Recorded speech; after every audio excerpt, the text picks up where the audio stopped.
Hi, thanks very much for joining me. I'm Dean, this is Woodwork Journey, and today we're going to be talking about rail guides. So you might have seen these on a bunch of other videos, but if you're a tracksaw user, these can be super helpful, particularly for getting things like repeatable cuts, which can be a bit of a pig otherwise. Let me show you how this works, then we'll talk about this particular one that came from Banggood, and then we'll take it from there. All right, let's get into it. I'm briefly going to go over what you get with all of this stuff, and then we'll show you the quick setup and then get cutting so you can see what they do.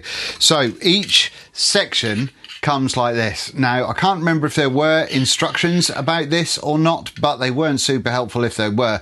And what we've got is this kind of Y-shaped piece at the top. This piece is the part that connects to your tracksaw track. The rail that goes into your tracksaw track is held on by two Allen keys, and these two Allen keys here are holding this to this. So it kind of works, as you can see there, fairly straightforward. And we've got on the side here, or attached on the rails here, are these two bad boys, and in there this will go in by taking this little end off. I'll show you what I mean in a second because it is a little bit confusing. Now, for my track, which is a Makita track, the annoyance is that the text and all the numbers and what have you are all going to be upside down because they need to be on a track that goes that way around.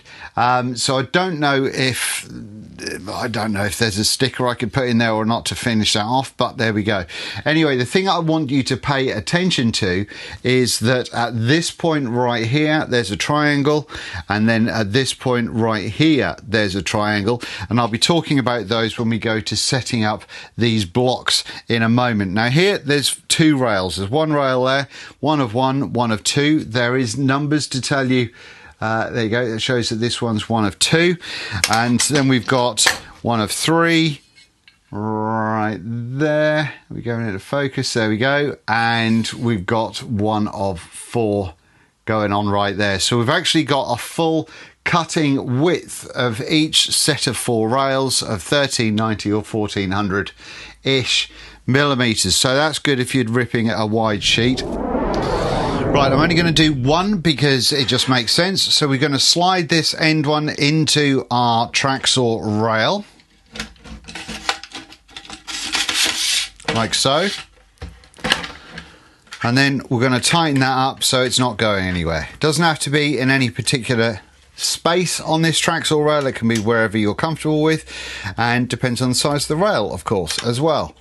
Then once we've got that up and running, then we're going to loosen these two screws right here. Now this unit used to have different size screws, but now they're all the same, so you can do it all with the same Allen key, which makes life a lot easier. Next, we're going to move these a little bit closer. Now, when I say we're going to move these a little bit closer, remember those two arrows I told you about? We're going to move this, so the front one, so it's just on top of the very first arrow that I told you about, and we're going to tighten that one down like so.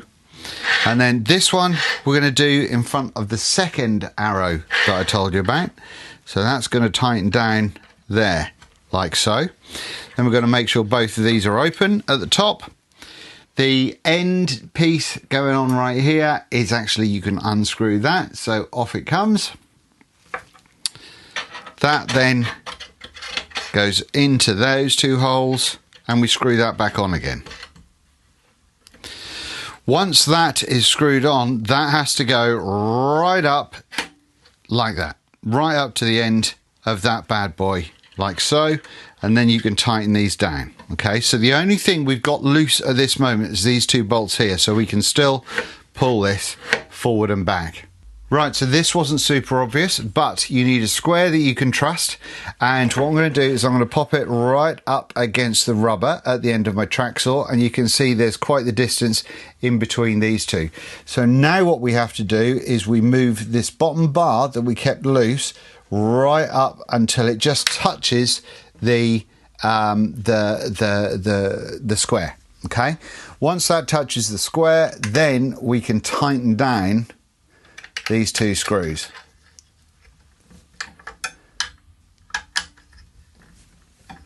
Okay, and that's it. That should be your rail calibrated. So at this point we can see that this rear fella here is right next to that. So that's the guide, or that's the distance for the 0 for the rear leg here.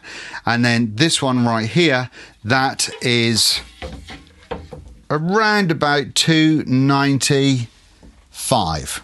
Okay, so then we move that and we double check our measurements and we are spot on. So that is going to be 295 from there. Okay, right, so what does this mean? It means that we've now got some accurate cutting. We don't need this unless we're going to be cutting from underneath, which I'll show you in a minute. So let's get rid of this. And then previously, if I'd have wanted to cut this piece of ply, I would have measured the size that I want. So say I wanted 54. Okay, I wanted 54, so I would have got that there. I would have put a little mark at the 54. I would have then got the 54 up here as well, like so. Then I would get my rail, I would put it on there, line it up with the marks that I just put, and then I would cut it and hope that that was correct. Okay, there's plenty of things that can go wrong in that. You've also got the thickness of the lead in your pencil, who misses. So you know, there's a bunch of things that can go wrong with that situation. However, so now 54, we can move our little jobby up to 54. Oh, get the shadows out of the way, Dean. 54, same on this one.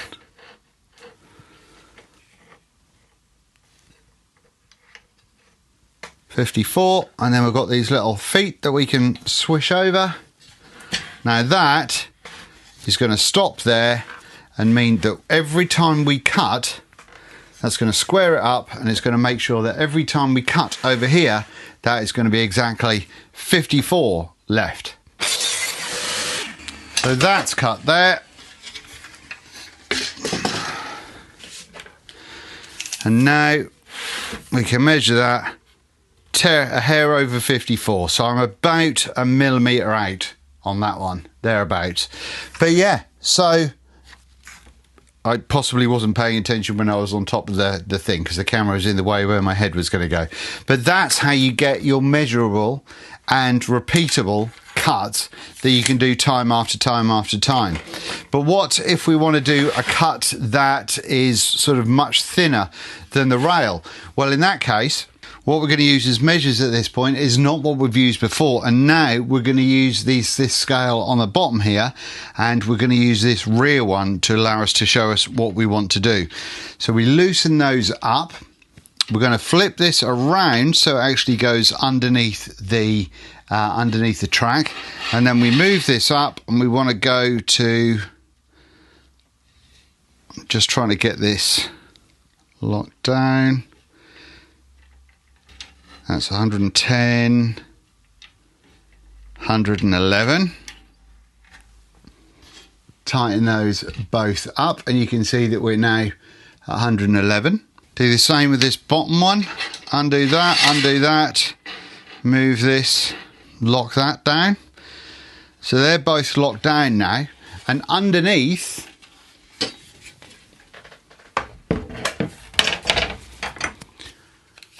don't know if you'll see over here, but underneath we're kind of around about that 111 mark.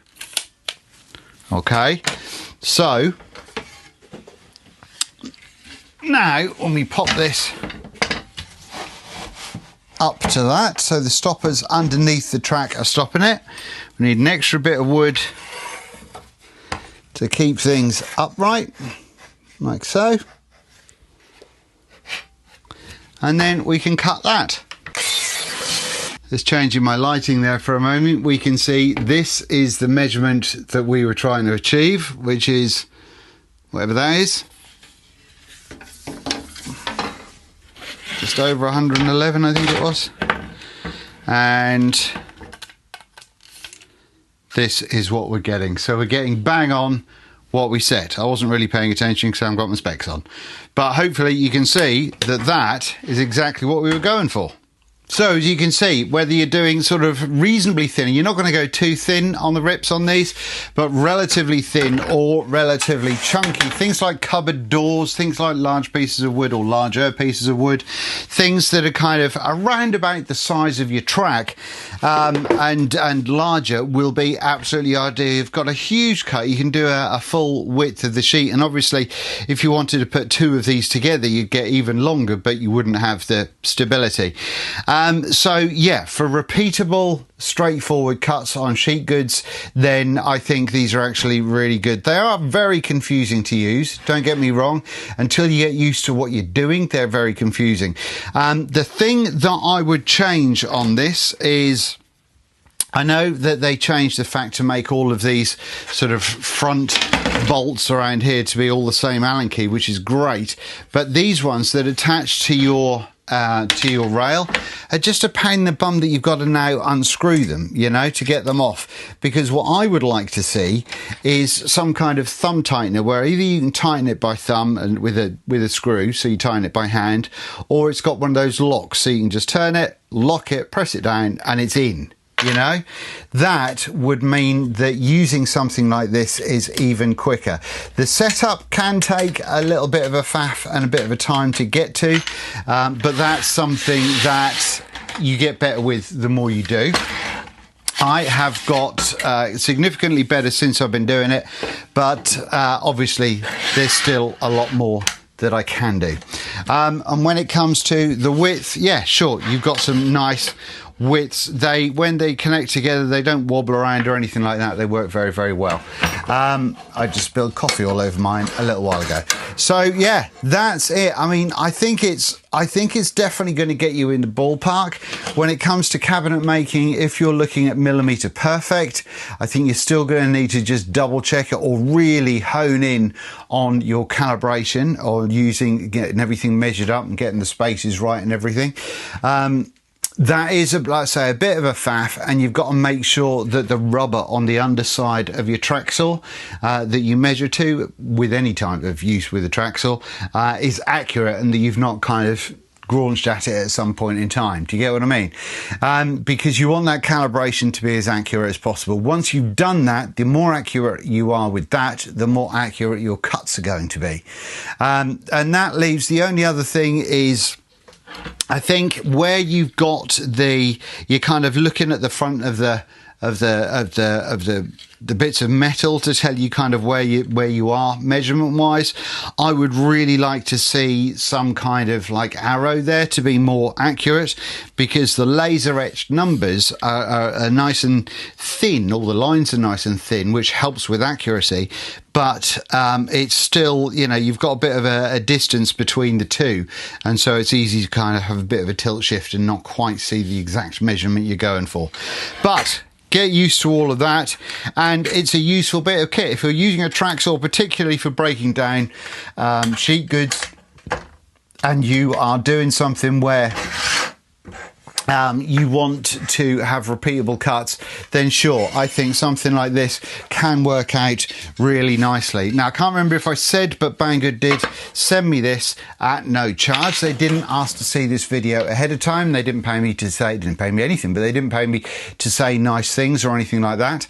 And so it's just to show you guys. I will leave a link. Cannot for the life of me remember if it's an affiliate one or not, but I'll leave a link down below, and let me know what you think. They've got a birthday anniversary sale on at the moment for a couple more days until the 10th, I think is the last day in September 2025, so you'll have to jump on it.